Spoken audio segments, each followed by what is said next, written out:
الحمد لله نحمده ونستعينه ونستغفره ونعوذ بالله من شرور أنفسنا وسيئات أعمالنا من يهده الله فلا مضل له ومن يضلل فلا هادي له وأشهد أن لا إله إلا الله وحده لا شريك له وأشهد أن محمدا عبده ورسوله يا أيها الذين آمنوا اتقوا الله حق تقاته ولا تموتن إلا وأنتم مسلمون يا أيها الناس اتقوا ربكم الذي خلقكم من نفس واحدة وخلق منها زوجها وبث منهما رجالا كثيرا ونساء واتقوا الله الذي تساءلون به والأرحام إن الله كان عليكم رقيبا يا أيها الذين آمنوا اتقوا الله وقولوا قولا سديدا يصلح لكم أعمالكم ويغفر لكم ذنوبكم ومن يطع الله ورسوله فقد فاز فوزا عظيما أما بعد فإن خير الكلام كلام الله وخير الهدي هدي محمد صلى الله عليه وسلم وشر الأمور محدثاتها وكل محدثة بدعة وكل بدعة ضلالة وكل ضلالة في النار وبعد. Donc toujours dans l'explication du livre Al-Wajiz, l'essentiel dans la compréhension du Coran et de la Sunna. Quant à la semaine dernière, on avait traité de plusieurs sujets, toujours en rapport avec les rites funéraires. Et le premier chapitre qu'on avait traité, c'était l'interdiction de prier, de faire la prière mortuaire pendant les horaires où il est interdit de prier. Ces horaires qui sont en nombre de 3, qui sont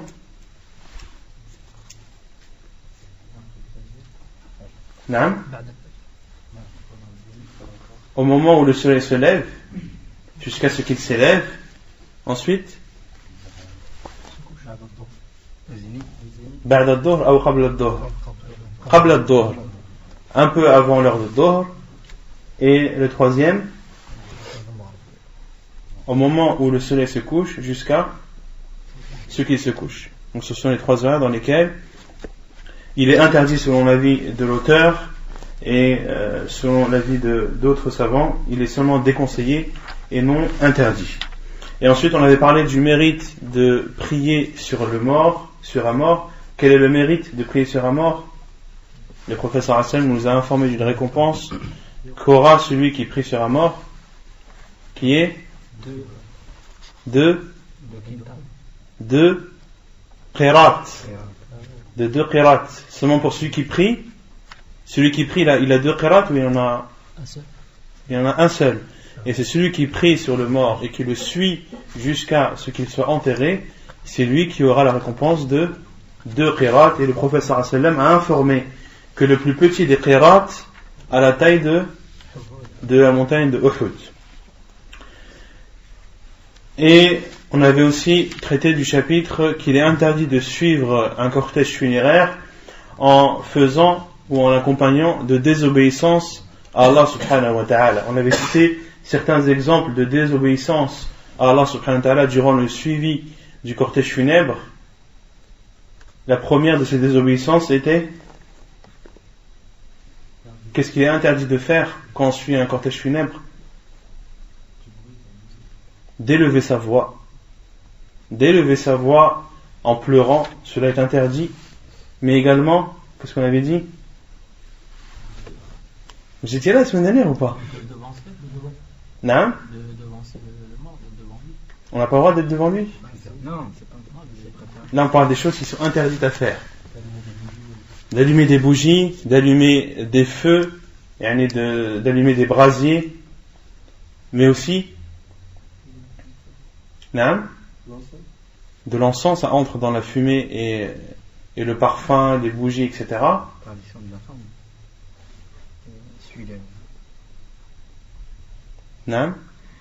On a dit qu'est-ce qu'il est interdit de faire. Pour l'instant, on reste sur les choses qui sont interdites de faire lorsque l'on suit le cortège funèbre. De faire le rappel à voix haute, car cela ne faisait pas partie des actes des salaf. Les salaf radiyallahu anhum ne faisaient pas ainsi. Et ils détestaient même d'élever la voix pendant le suivi du cortège funèbre. Les compagnons du prophète sallallahu alayhi wa sallam détestaient cela et condamnaient cela, que tu élèves ta voix en faisant des invocations ou en lisant du Coran, etc., il ne fait pas partie de la voie des salaf, de nos pieux prédécesseurs, de nos pieux ancêtres, d'élever la voix lorsque l'on suit un cortège funèbre, que ce soit en faisant le takbir ou autre.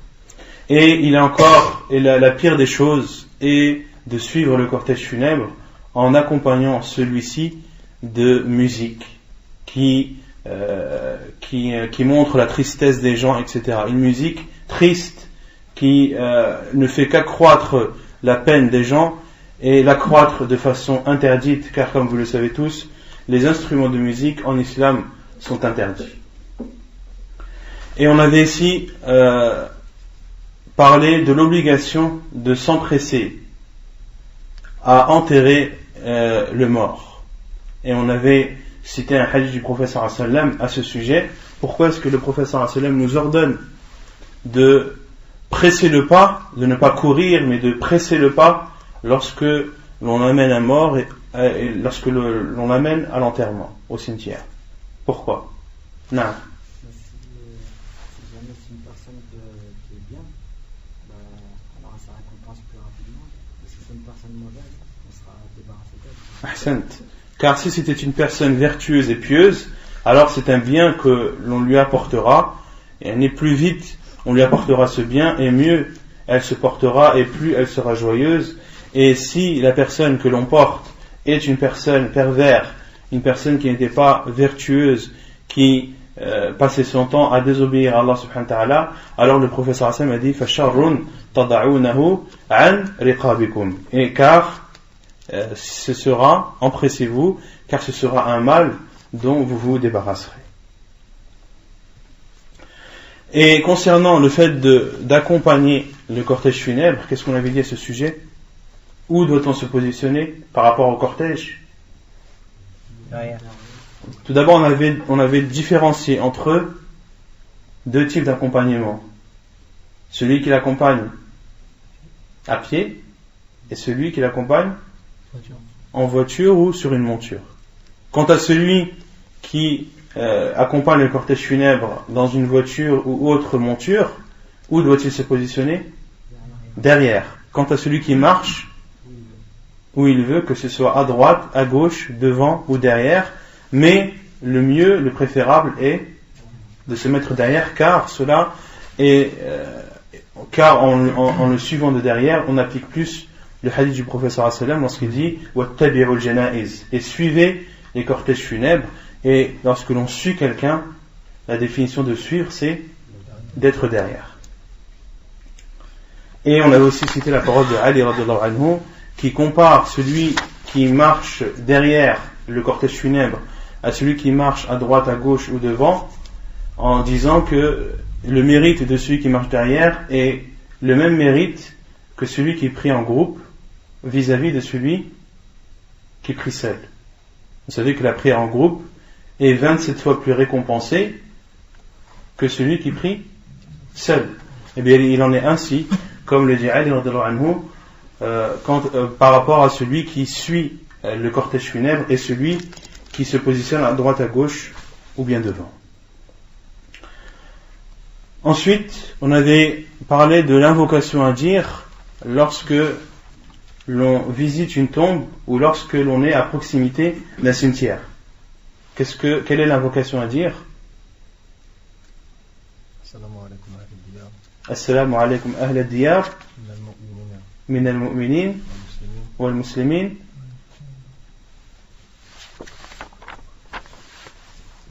wa yarhamullahu al-mustaqdimina minna wal-mustakhirin. Ensuite, wa inna insha'Allah bikum lahiqun. Wa inna insha'Allah bikum lahiqun. Qui peut me traduire cette invocation? À part Bachir. Qui peut me traduire cette invocation? Assalamu alaykum, qui est la paix sur vous. Ahl al-diyari min al-mu'minin wal muslimin, qui sont Ahl al-diyar, Ahl al-qubur, les résidents, ceux qui habitent dans ce lieu qui est le cimetière. Salut à vous, ô vous les résidents de ces lieux, parmi les croyants et les musulmans. Ensuite, ويرحم الله المستقدمين منا والمستأخرين. Qu'Allah fasse miséricorde à ceux qui nous ont dépensés et ceux qui nous ont précédés, ceux qui nous ont devancés. Et qu'Allah fasse miséricorde à ceux qui nous ont précédés et à ceux qui vont venir après. Et wa inna, nous allons vous rejoindre, Inch'Allah. Et nous allons vous rejoindre, Inch'Allah. Wa inna bikum lalahiqun, et nous allons vous rejoindre par la volonté d'Allah subhanahu wa ta'ala. Mais tout le monde va mourir. Pourquoi dire Inch'Allah? On ne sait pas à quel moment. Parce que on ne sait pas si on va mourir musulman ou là. Non, on va tous mourir. Non. Que l'on soit musulman ou non, on rejoindra ces personnes qui sont sous terre, un jour ou l'autre. Pourquoi dire Inch'Allah? On ne sait pas quel sera le moment. Ahsant. Al-Mashi'a huna, le fait de dire si Allah le veut, cela ne signifie pas si Allah veut que l'on meure, car la mort est décrétée pour chacun d'entre nous. Mais ici il faut comprendre ce hadith du prophète sallallahu alayhi wa sallam, et nous vous rejoindrons lorsque Allah subhanahu wa ta'ala l'aura décidé, au moment où Allah subhanahu wa ta'ala l'aura décidé. Mais dans tous les cas, nous vous rejoindrons un jour ou l'autre.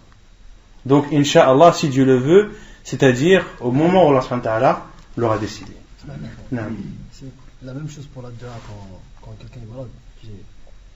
T'auras le ça, Inch'Allah. C'est une dua, ça? C'est une dua. Mais c'est la seule dua où il y a l'istithna walid. Comme le dit le Cheikh Muqbil rahimahullah, que lorsque la personne invoque, on avait déjà vu concernant les invocations, comment est-ce qu'un musulman doit invoquer Allah subhanahu wa ta'ala? En étant convaincu, en étant ferme, en étant sûr de soi. Lorsque tu dis oh Allah, entre-moi au paradis, tu ne dis pas Ya Allah, adkhilni al-jannata in shi'it ou in sha'Allah. Non.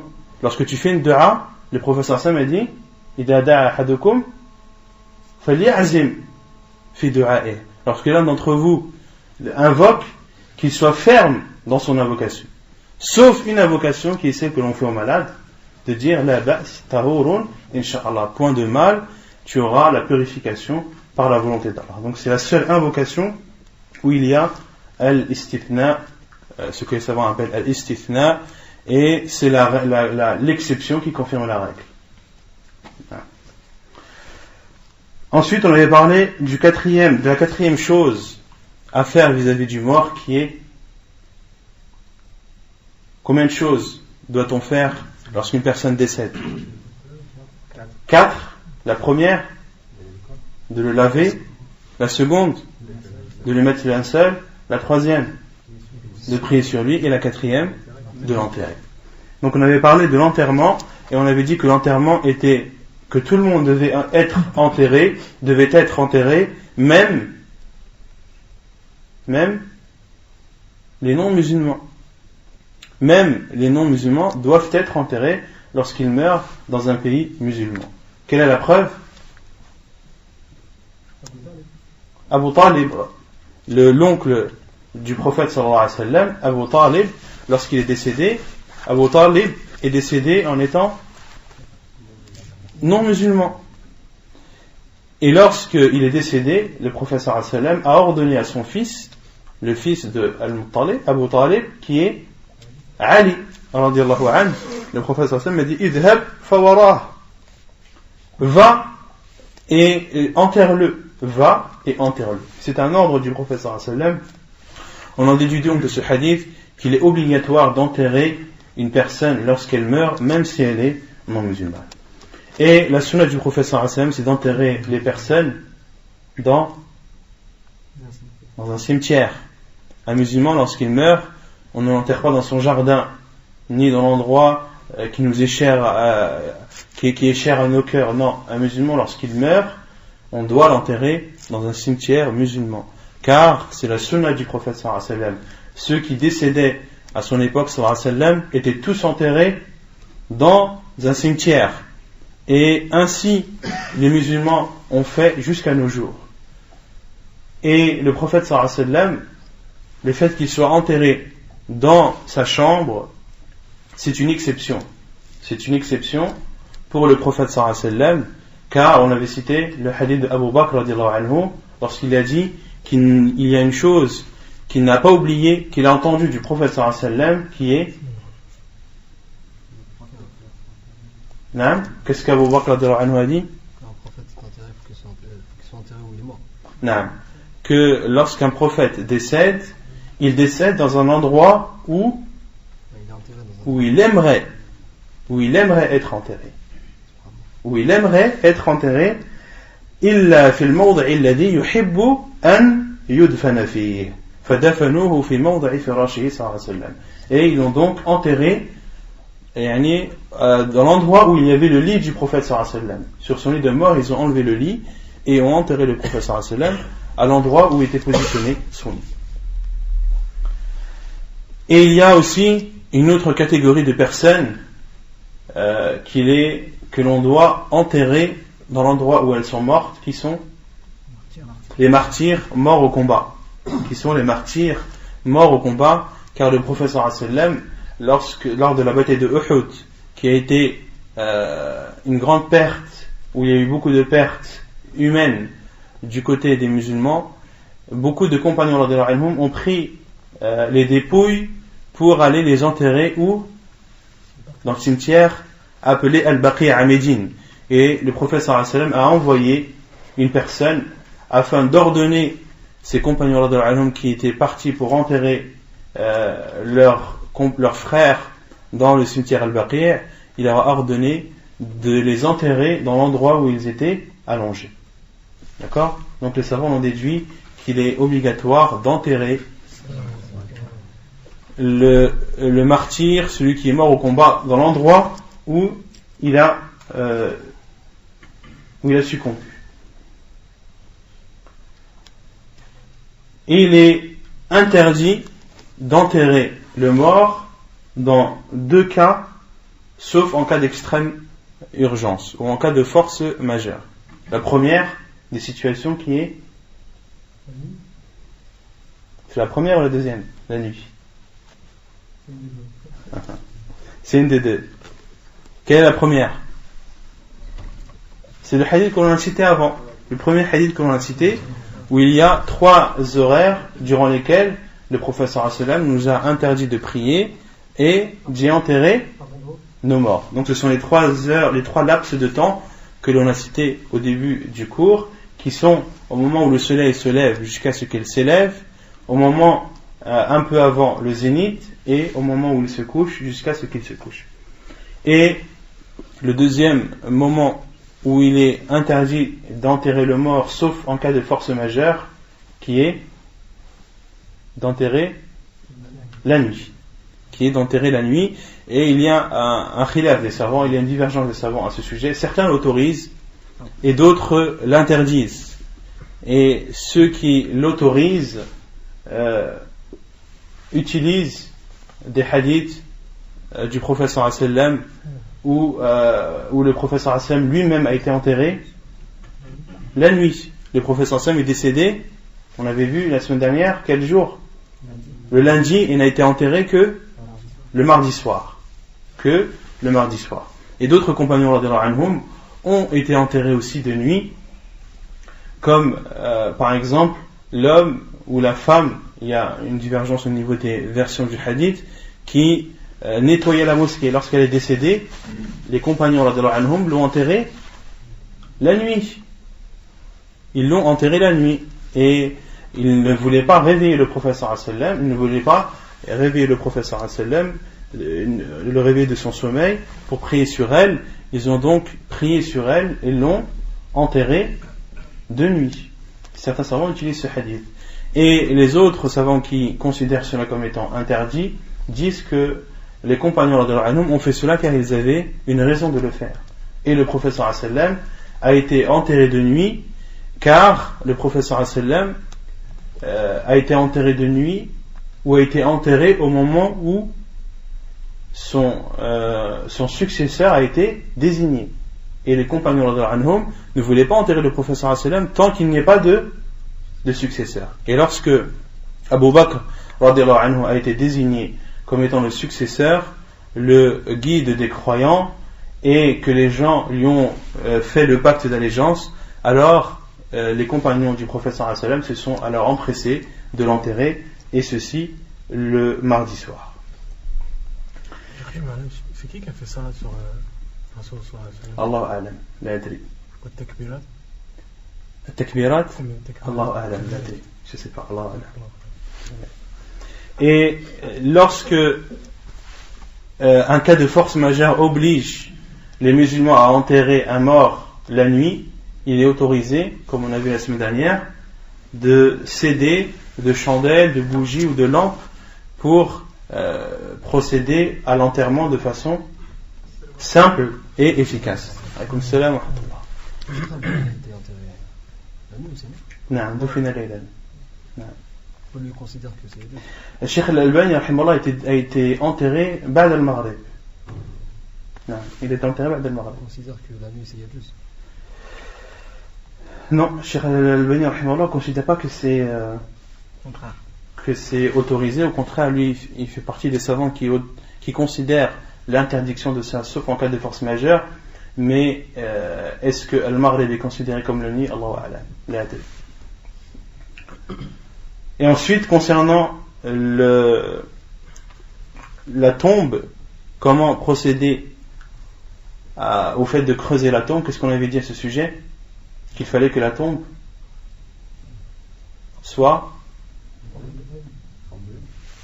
avant la forme de L. Il faut qu'il soit profond, pas profond, large. Il faut qu'il soit profond, il faut que la tombe soit profonde, il faut qu'elle soit large, et il faut qu'elle soit wa tahsinuhu. La semaine dernière j'avais traduit par embelli, mais c'est une mauvaise traduction, c'est pas embellir mais c'est plutôt ajuster. Et il faut que la tombe, que les côtés soient droits, faut pas que les côtés soient en zigzag, etc. Et il faut que la tombe soit creusée de façon correcte et de façon ajustée. Et ceci est une obligation, car les compagnons du prophète sallallahu alayhi wa sallam, pendant la bataille de Uhud, beaucoup d'entre eux étaient blessés et ils ont demandé au prophète sallallahu alayhi wa sallam comment faire pour creuser les tombes malgré leurs blessures. Ceci sera difficile pour eux. Et le prophète sallallahu alayhi wa sallam, malgré cela, a dit ihfiru wa awsi'u wa a'miqu wa ahsinu. Creusez et élargissez et creusez en profondeur et ajustez. Ajustez et creusez de façon correcte et droite. Et concernant la tombe, on avait dit qu'il y avait deux sortes de tombes. La première appelée al-lahad et la seconde appelée al-shaq. Al-lahad, qu'est-ce que c'est al-lahad? C'est-à-dire en forme d'aile. À quoi ça correspond al-lahad? Déjà la première chose à faire quand on veut faire al-lahad, c'est quoi? Non? Il faut déjà creuser un rectangle. Et ensuite, lorsque l'on est dans ce rectangle, on a combien d'angles devant nous? On a combien de murs en fait? 4 murs. Un devant, un derrière, un à droite et un à gauche. Al-lahd consiste à creuser un de ces murs en face de nous. Mais lequel? Le gauche? Celui qui est en direction de la Qibla. De creuser celui qui est en direction de la Qibla. Donc si la Qibla est devant, alors tu creuses le mur qu'il y a devant toi. Si c'est à droite, etc. Et al-lahd consiste à faire un trou, mais à l'horizontale. Donc le trou est creusé, et lorsqu'on est à l'intérieur et qu'on a un mur, on va prendre l'exemple que la Qibla est en face, de creuser encore un trou dans le mur en face de nous, pour pouvoir y introduire le mort. C'est ça al-lahd. Et donc quand on regarde une vue aérienne, on a une sorte de L. Donc ça fait comme ça. D'accord? Et selon les terres, car certaines terres qui sont sableuses ne permettent pas de faire al-lahd. ne permet pas de faire un trou dans le mur, car la terre n'est pas rigide et elle s'affaissera automatiquement. Et vous verrez, si vous avez l'occasion de suivre un cortège funèbre dans des pays musulmans, notamment en Arabie, vous verrez qu'ils font plusieurs étages au niveau du lahd. Dans le trou, dans le mur, ils font plusieurs trous, et dans chaque trou, ils déposent un mort. Et ils creusent un profond trou, et le mur qui est dirigé vers la Qibla, ils creusent ou ils font plusieurs trous, et dans chaque trou, ils déposent un mort. Ça, c'est seulement quand ils enterrent plusieurs. Ça, c'est quand ils enterrent plusieurs morts dans la même tombe. Non, là, c'est pas dans la même tombe. Là, chacun a sa tombe. Ah, donc, là, La tombe, c'est l'endroit où on met le mort. Ah, C'est pas le trou que l'on creuse. C'est ça, al-lahd, justement. Et al-shaq, c'est justement de creuser un trou, de mettre le mort et de refermer. Al-shaq, de faire un trou, un rectangle profond dans le mur, dans la terre, de poser le mort et de reverser la terre dessus. Ça, c'est al-shaq. Et al-lahd, chaque trou que tu feras dans le mur est considéré comme une tombe. D'accord ? Et concernant le fait de déposer le mort dans sa tombe, qui mérite le plus cela? C'est sa famille, d'accord? Car Allah subhanahu wa ta'ala dit wa ulul arham ba'dhum awla bi ba'd fi kitabillah. Et les liens de sang ont la priorité les uns des autres dans le livre d'Allah. Et ceux qui ont enterré le prophète sallallahu alayhi wa sallam étaient Ali ibn Abi Talib, Al-Abbas, Al-Fadl et Salih, qui était un des serviteurs du prophète sallallahu alayhi wa sallam. Et il est autorisé également au mari d'enterrer sa femme, de procéder à l'enterrement de sa femme, à condition qu'il n'y ait pas eu de rapport la veille ou la nuit précédente. Et s'il a eu un rapport la nuit précédente, alors que procède à l'enterrement de sa femme un autre homme, même s'il ne fait pas partie de sa famille. Et concernant les femmes, ont-elles le droit d'enterrer? Non, elles n'ont pas le droit d'enterrer, car cela n'était pas connu au temps du prophète sallallahu alayhi wa sallam. Au temps du prophète sallallahu alayhi wa sallam, ceux qui procédaient à l'enterrement, que ce soit l'enterrement d'un homme ou d'une femme, c'était toujours des hommes. Et ensuite, on avait dit que la sunna du prophète sallallahu alayhi wa sallam, c'est de rentrer le mort en commençant en entrant le mort par quel côté de la tombe? Par le côté où seront les pieds du mort. Et la sunna du prophète sallallahu alayhi wa sallam est de dire pour celui qui dépose le mort dans sa tombe Bismillah wa ala millati rasulillah ou Bismillah wa ala sunnati rasulillah sallallahu alayhi wa sallam. Et quelle est la différence entre al-sunna et al-millah?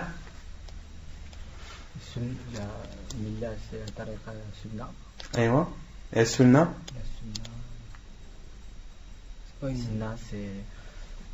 Quelle est la différence entre al-millah et al-sunna? Bismillah wa ala millati rasulillah ou Bismillah wa ala sunnati rasulillah. Ma huwa al-farq? Il n'y en a pas. Sauf si.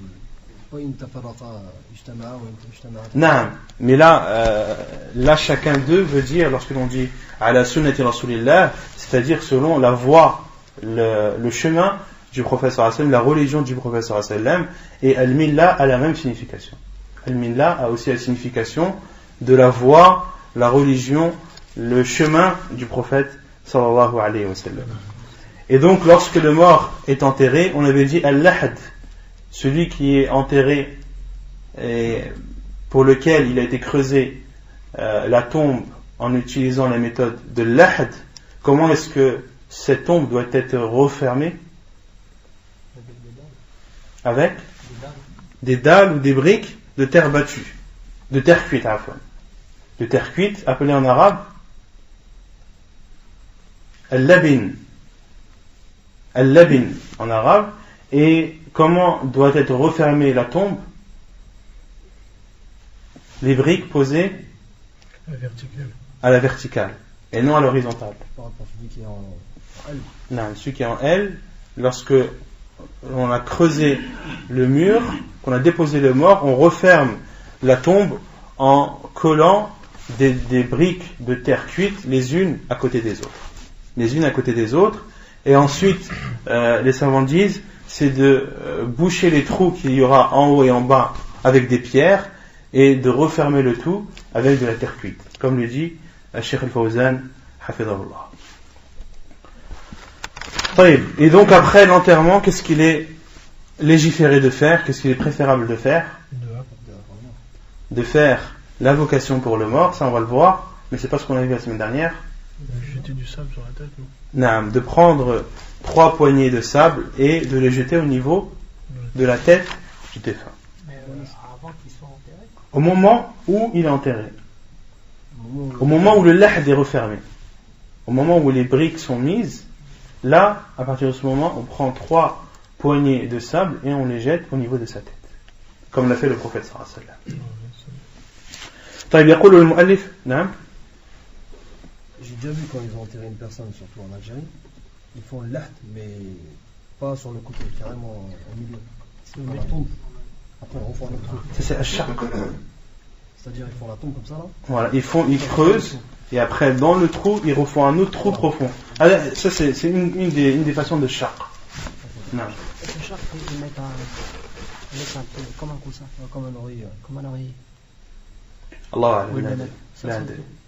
Je sais. On avait lu dans ça. إن شاء الله. طيب يقول المؤلف ويسن بعد الفراغ من دفنه أمور.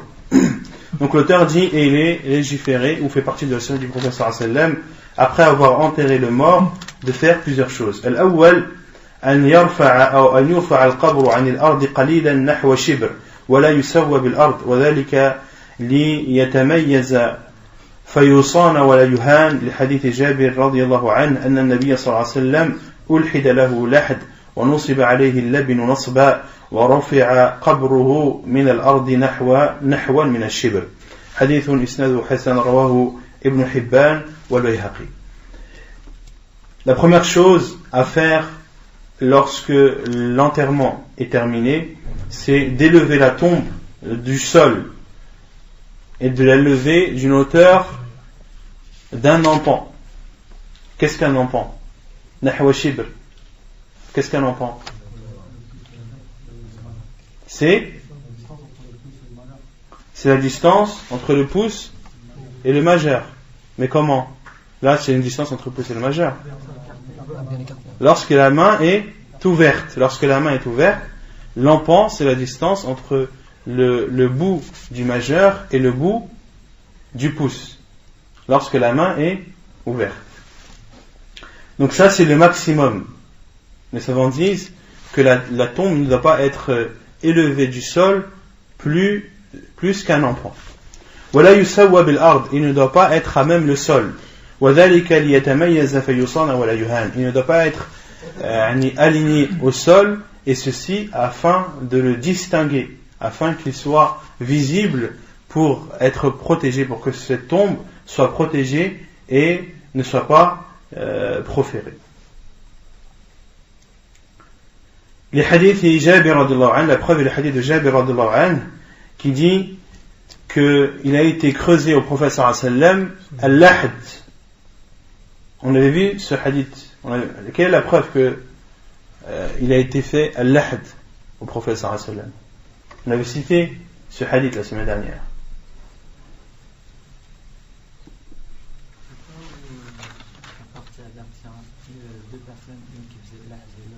Ahsant. Où les compagnons radhiyallahu anhum se posaient la question comment est-ce qu'ils allaient creuser la tombe du prophète sallallahu alayhi wa sallam? Certains ont dit al-shaq, d'autres ont dit al-lahd, et ils ont fait al-istikhara, ils ont fait la consultation à Allah subhanahu wa ta'ala et ont décidé de laisser la chose entre les mains d'Allah subhanahu wa ta'ala, et ont dit à 2 hommes qui étaient connus à Médine, l'un qui était connu pour faire al-lahd et l'autre qui était connu pour faire al-shaq, et ils ont envoyé une personne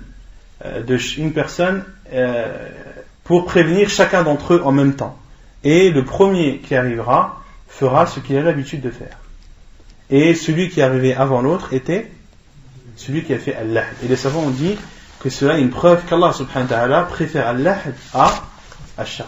Non. Donc le prophète sallallahu alayhi wa sallam, il a été creusé al-lahd wa nusiba alayhi al-labinu nasba, et les briques ou les dalles de terre cuite ont été déposées ou ont refermé sa tombe et étaient déposées ou collées les unes des autres de façon verticale.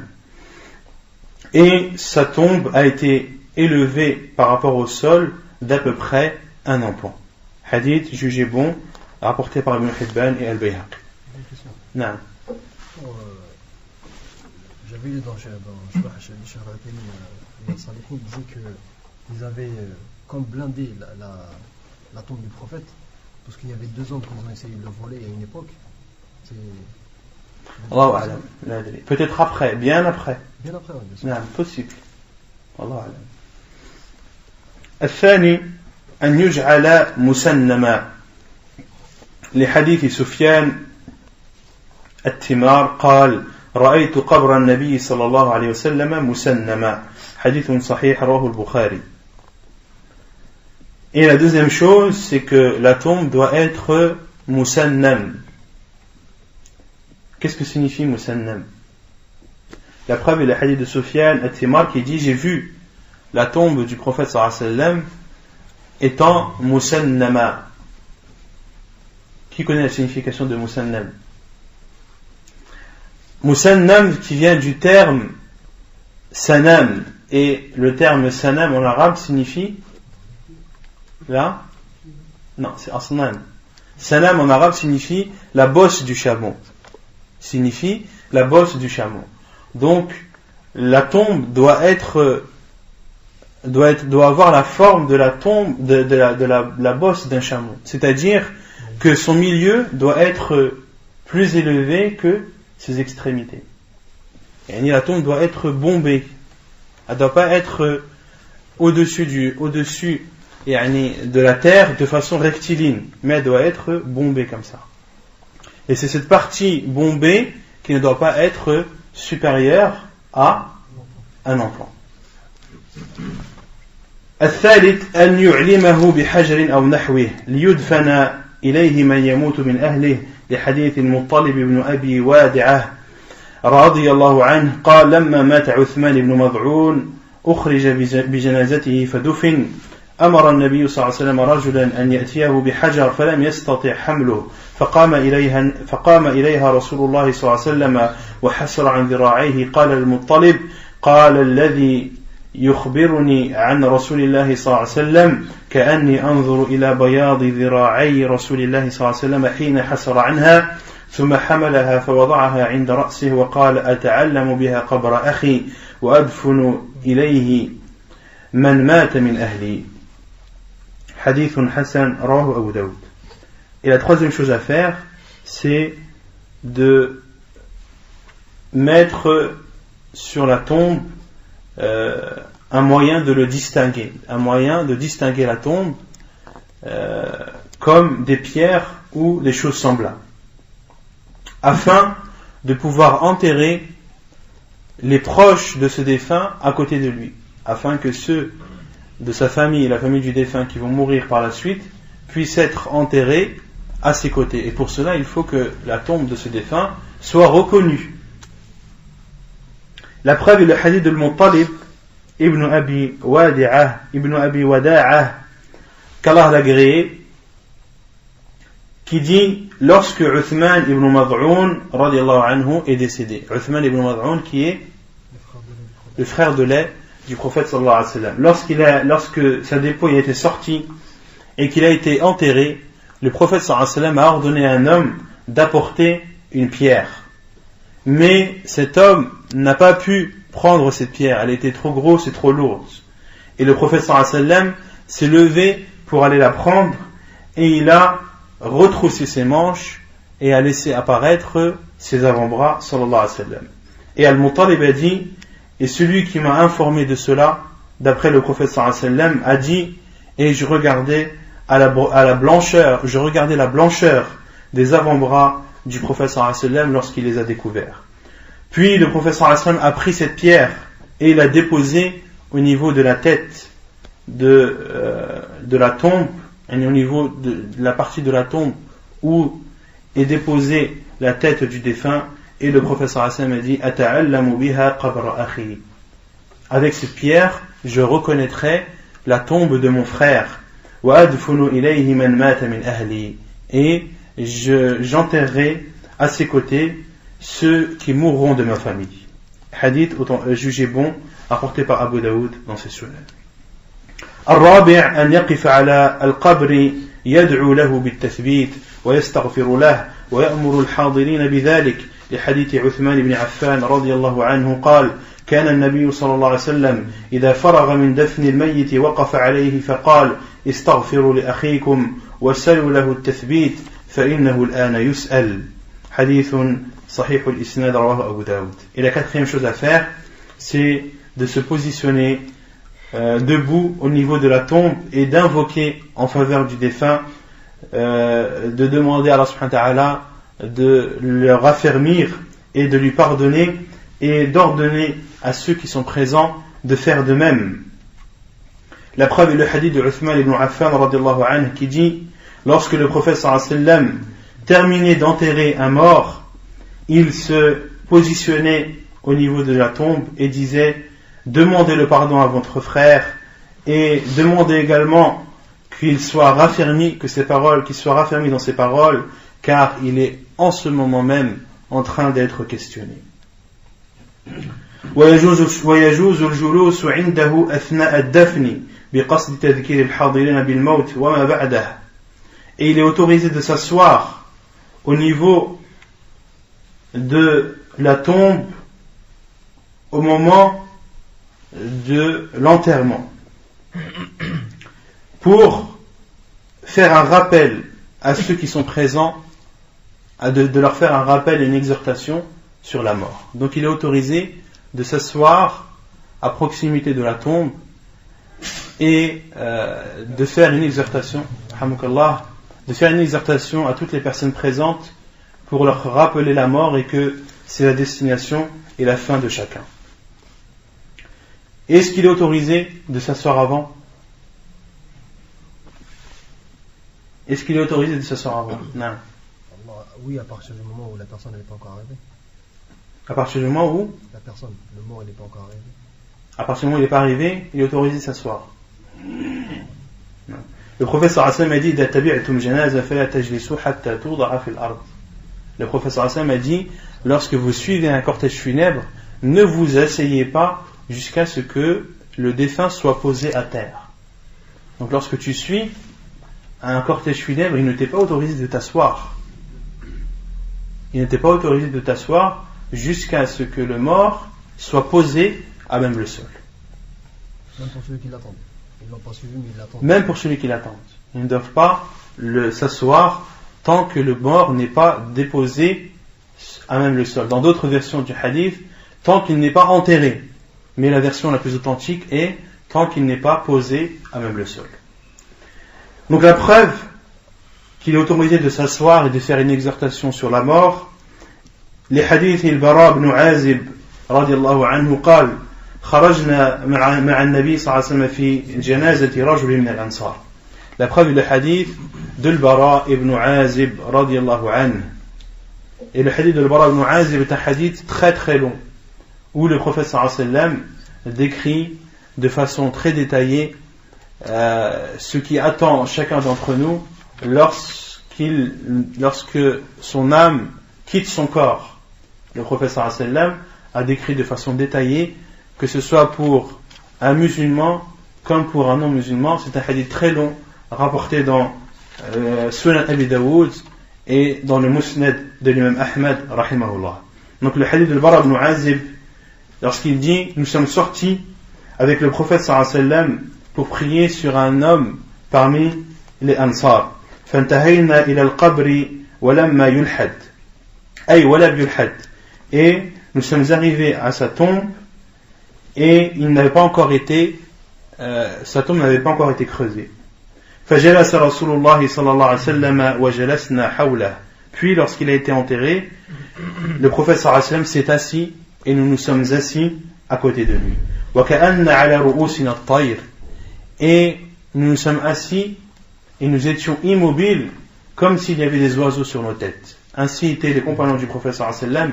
Lorsqu'ils assistaient à une assise du prophète sallallahu alayhi wa sallam, ils restaient immobiles, ne bougeaient pas, comme si des oiseaux étaient sur leur tête. Si un oiseau est sur ta tête et que tu fais le moindre mouvement, il part de suite.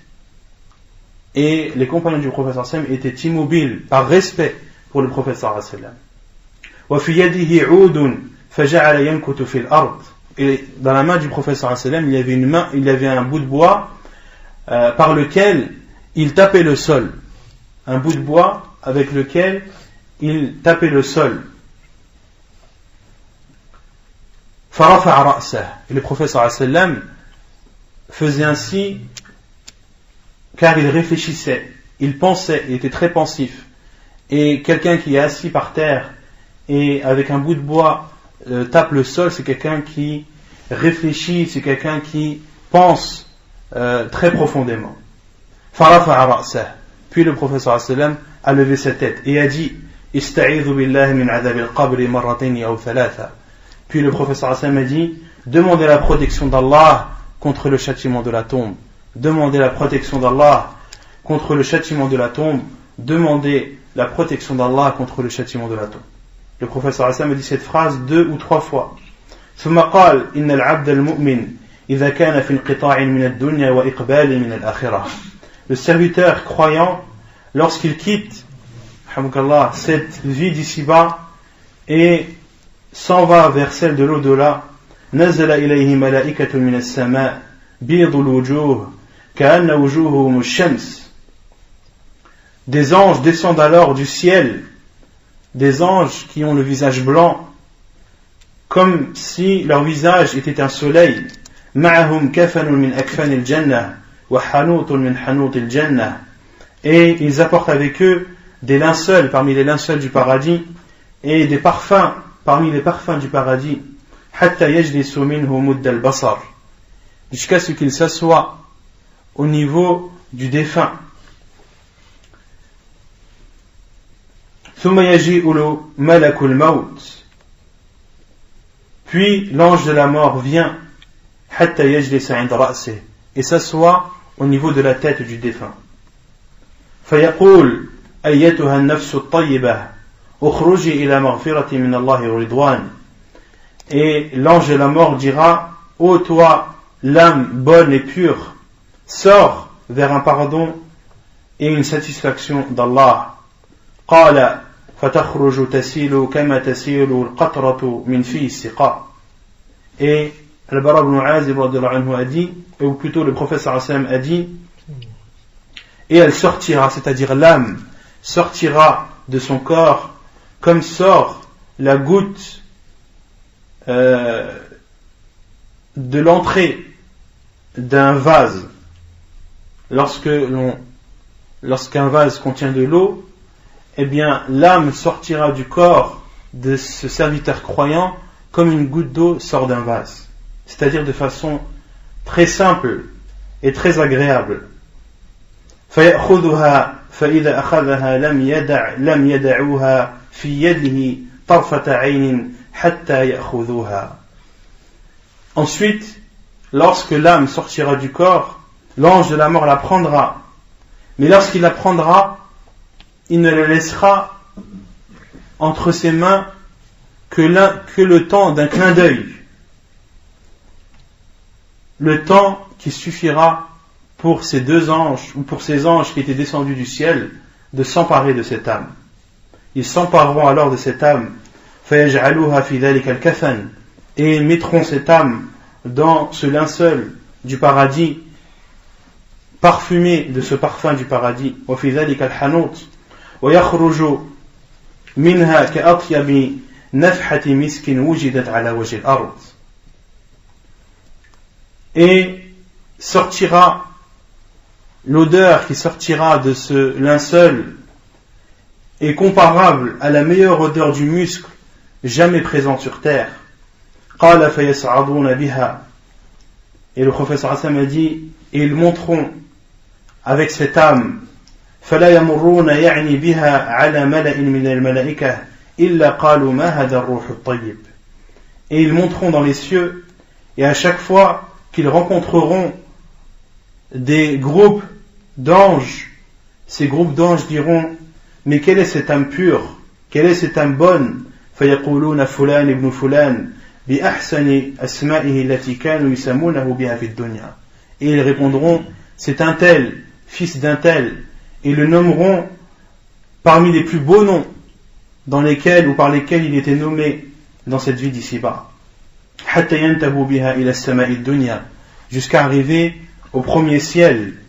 فيستفتحون له فيفتح لهم. Et ils demanderont aux anges qui gardent ce premier ciel de leur ouvrir les portes de ce premier ciel, et ces portes leur seront ouvertes. فيشيعه من كل سماء مقربوها إلى السماء التي تليها. Et à chaque fois qu'il traversera un ciel, les habitants de ce ciel diront de bonnes paroles en sa faveur, jusqu'à arriver au 7e ciel. حتى ينتهي به إلى السماء السابعة فيقول الله عز وجل اكتبوا كتاب عبدي في عليين. Puis Allah subhanahu wa ta'ala dira: écrivez le livre de mon serviteur chez les personnes les plus élevées, c'est-à-dire parmi les gens du paradis. وَأَعِيدُوهُ إِلَى الْأَرْضِ, et redescendez-le sur terre. فَإِنِّي مِنْهَا خَلَقْتُهُمْ وَفِيهَا أُعِيدُهُمْ. Car c'est d'elle, c'est-à-dire de la terre, que je les ai créés, et c'est vers elle, c'est-à-dire la terre, qu'ils retourneront. وَمِنْهَا أُخْرِجُهُمْ تَارَةً أُخْرَى. Et c'est de cette terre que je les ferai ressortir une nouvelle fois, c'est-à-dire le jour du jugement. قَالَ فَتُعَادُ رُوحُهُ فِي جَسَدِهِ. Puis son âme sera retournée dans son corps. فَيَأْتِيهِ مَلَكَانِ فَيَجْلِسَانِهِ. Et 2 anges viendront alors et le feront asseoir. فَيَقُولَانِ لَهُ. Ils lui diront: مَنْ رَبُّكَ, qui est ton Seigneur? Il dira: رَبِّي Allah, mon Seigneur c'est Allah. فَيَقُولَانِ لَهُ. Ils lui diront: مَا دِينُكَ, quelle est ta religion? Il répondra: دين الإسلام, ma religion c'est l'islam. فيقولان له ما هذا الرجل الذي بعث فيكم. Ils lui diront: quel est cet homme qui a été envoyé vers vous? فيقول هو رسول الله صلى الله عليه وسلم. Il dira: c'est l'envoyé d'Allah صلى الله عليه وسلم. فيقولان له وما علمك. فيقول قرأت كتاب الله فآمنت به وصدقت. Ils lui diront: quelle est ta science? Il dira: j'ai lu le livre d'Allah, j'y ai cru et j'ai attesté qu'il était véridique. فَيُنَادِي مُنَادٍ فِي السَّمَاءِ. Et alors un appeleur appellera dans les cieux: أَنْ صَدَقَ عَبْدِي فَفْرِشُوهُ مِنَ الْجَنَّةِ.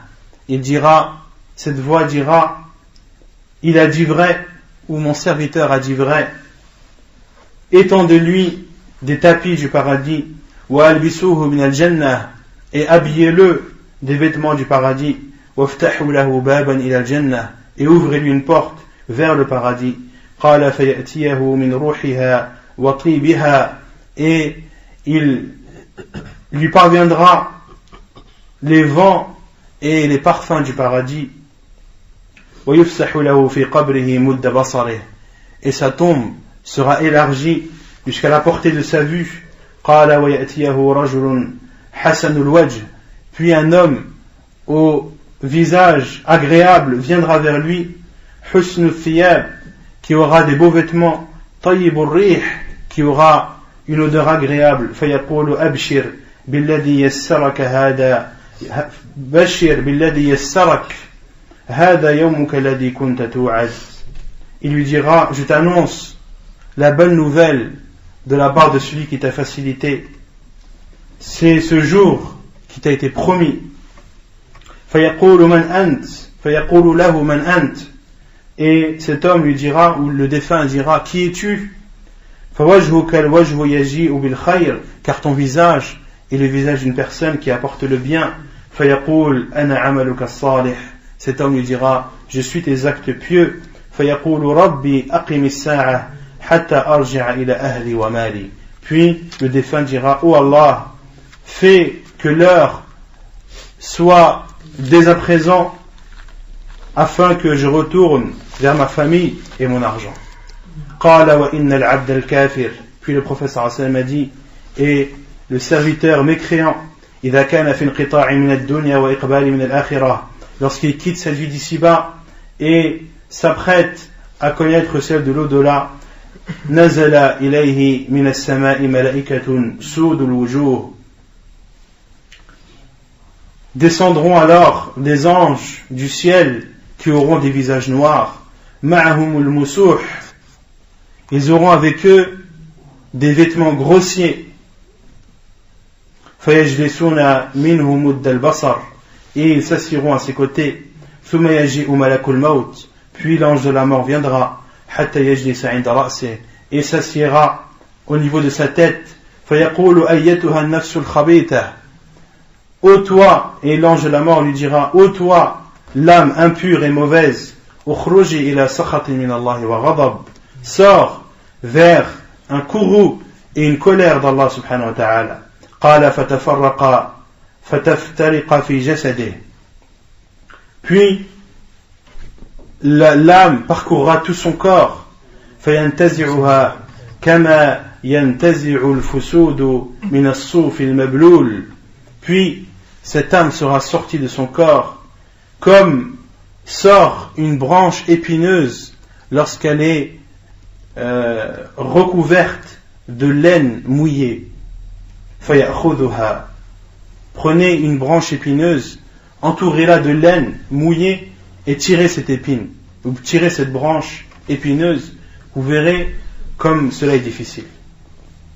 Faïda akhadaha. Et lorsque l'ange de la mort prendra cette âme impure et mauvaise, lam yada'uha fi yadihi tarfata 'aynin hatta yaj'aluha fi tilka al-musuh. Et ces anges ne laisseront l'âme, cette âme impure, dans les mains de l'ange de la mort que le temps d'un clin d'œil, et ils la mettront dans ses vêtements grossiers, dans cette étoffe qui est grossière et moche, contrairement aux linceuls des linceuls du paradis, parmi les linceuls du paradis. ويخرج منها كأنتني ريح جيفة وجدت على وجه الأرض. Et ces habits ou cette étoffe mauvaise et moche, sortira de cette étoffe une odeur plus nauséabonde et plus mauvaise que le cadavre d'un animal, que le plus puant des cadavres d'animal présents sur terre. فيصعدون بها فلا يمرون بها على ملأ من الملائكة إلا قالوا ما هذا الروح الخبيث. Puis ils monteront vers les cieux accompagnés de cette âme impure et mauvaise, et à chaque fois qu'ils rencontreront des groupes d'anges, ils diront, mais quelle est cette âme mauvaise et impure? Ils diront, فيقولون فلان ابن فلان بأقبح أسمائه التي كان يسمى بها في الدنيا. Ils diront, c'est un tel, fils d'un tel, en le nommant des pires des noms par lesquels il était appelé dans cette vie d'ici-bas, حتى ينتهي به إلى السماء الدنيا, jusqu'à arriver aux portes du premier ciel, فيستفتح له فلا يفتح له. Et les anges demanderont à ce que ces portes soient ouvertes, mais elles ne seront pas ouvertes pour lui. Les anges qui gardent ce premier ciel refuseront de leur ouvrir ces portes. ثم قرأ رسول الله صلى الله عليه وسلم لا تفتح لهم أبواب السماء ولا يدخلون الجنة حتى يلج الجمل في سم الخياط. Et le prophète صلى الله عليه وسلم a lu la parole d'Allah subhanahu wa ta'ala, لا تفتح لهم أبواب السماء, les portes des cieux ne leur seront pas ouvertes, ولا يدخلون الجنة, et n'entreront pas au paradis, jusqu'à ce que le chameau ou la chamelle entre dans le chat d'une aiguille. Autrement dit, jamais. فيقول الله عز وجل اكتبوا كتابه في سجين في الأرض السفلى فتطرح روحه طرحا. Puis Allah subhanahu wa ta'ala dira, écrivez le livre, ou écrivez son livre parmi ceux qui sont les plus bas, c'est-à-dire les gens de l'enfer. فَتُطْرَحُ رُوحُهُ طَرْحًا. Et son âme sera jetée brusquement en étant humilié. ثم قرأ ومن يشرك بالله فكأنما خر من السماء فتخطفه الطير أو تهوي به الريح في مكان سحيق. Puis le prophète sallallahu alayhi wa sallam a lu la parole d'Allah subhanahu wa ta'ala. Et celui qui associe à Allah, c'est comme s'il tombait du ciel, ou c'est comme s'il tombait haut du ciel, et que les oiseaux le happent, le déchiquetent, ou que le vent le précipite dans les abîmes les plus profondes. فَتُعَادُ رُوحُهُ فِي جَسَدِهِ. Puis son âme retournera dans son corps. وَيَأْتِيَهُ مَلَكَانِ فَيَجْلِسَانِهِ فَيَقُولَانِ لَهُ. Et 2 anges viendront alors à lui, le feront asseoir, et lui diront: Qui est ton Seigneur? Man rabbuk? فَيَقُولُ هَا هَا. Il dira: Ha ha. La adri, je ne sais pas. فَيَقُولَانِ لَهُ مَا دِينُكَ. Ils lui diront: Quelle est ta religion? فَيَقُولُ هَا هَا la adri. Il dira en hésitant: Je ne sais pas. فَيَقُولَانِ لَهُ مَا هَذَا الرَّجُلُ الَّذِي بُعِثَ فِيكُمْ. Ils lui diront: Quel est cet homme qui vous a été envoyé? Il dira: Ha ha la adri. Il dira en bégayant: Je ne sais pas. فَيُنَادِي مُنَادِي مِنَ السَّمَاءِ أَنْ كَذَبَ عَبْدِي فَافْرِشُوا لَهُ مِنَ النَّارِ وَافْتَحُوا لَهُ بَابًا إِلَى النَّارِ. نعم. أن كذب عفوا. فينادي منادي من السماء أن كذب فافرشوا له من النار وافتحوا له بابا إلى النار. Puis une voix dira: Il a menti, étendez pour lui des tapis de feu et ouvrez-lui une porte vers l'enfer. فيأتيه من حرها وسمومها. Et lui parviendra à cet homme dans sa tombe la chaleur et l'eau bouillante de l'enfer. ويضيق عليه قبره حتى تختلف فيه أضلاعه. Et sa tombe sera rétrécie jusqu'à ce que ses côtes se touchent. ويأتيه رجل قبيح الوجه. Et un homme au visage mauvais et effrayant, قبيح الثياب, habillé de façon mauvaise, بنتن الريح, et qui a une odeur nauséabonde. فيقول أبشر بالذي يسوءك. Je t'annonce la bonne nouvelle de ce qui ne va pas te réjouir. هذا يومك الذي كنت توعد. C'est ce jour qui t'avait été promis. فيقول من أنت. Il dira: Qui es-tu? فوجهك الوجه الذي يجيء بالشر. Car ton visage est le visage de quelqu'un qui apporte le mal. فيقول أنا عملك الخبيث. Il dira: Je suis tes actions mauvaises. فيقول ربي لا تقم الساعة. Il dira: Oh Allah, ne fais pas en sorte que l'heure ait lieu. وفي رواية, et dans une autre version, ثم يقيض له أعمى أصم أبكم. Et dans une autre version, de Sunan Abi Daoud rahimahullah, le prophète sallallahu alayhi wa sallam a dit: ثم يقيض له أعمى أصم أبكم. Puis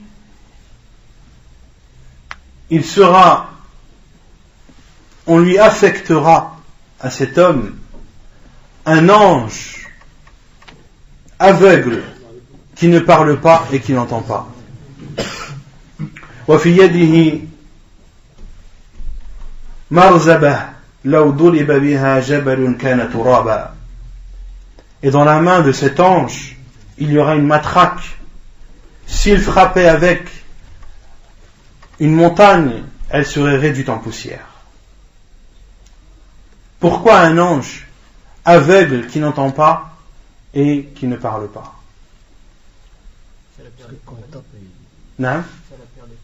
C'est la pire des compagnies, et c'est un ange qui frappera de toutes ses forces sans voir ni entendre ni pouvoir parler à cet homme qui frappera. Il n'aura donc aucune compassion.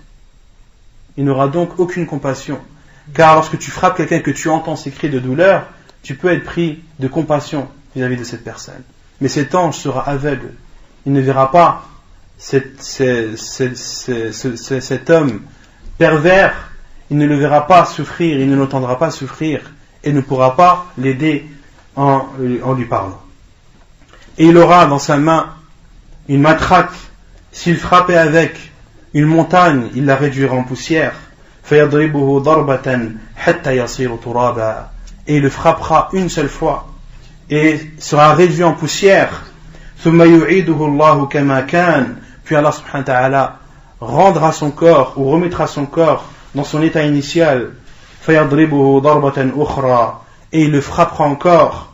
فَيَصِيحُ صِيحَةً يَسْمَعُهُ كُلُّ شَيْءٍ إِلَّا الثَّقَلَيْنِ. Et lorsqu'il le frappera, cet homme dans sa tombe criera et hurlera, et seul tout le monde l'entendra, hormis al-thaqalayn, qui sont les êtres humains et les djinns. Hadith authentique rapporté par Ahmed dans son Musnad et Abu Daoud dans ses Sunan. Donc c'est le hadith de Al-Bara ibn Azib dans la version de l'imam Ahmed rahimahullah dans son Musnad, avec le dernier ajout qui est une des versions de Abu Daoud rahimahullah ta'ala. ونكتفي بهذا القدر وسبحانك اللهم وبحمدك أشهد أن لا إله إلا أنت أستغفرك وأتوب إليك.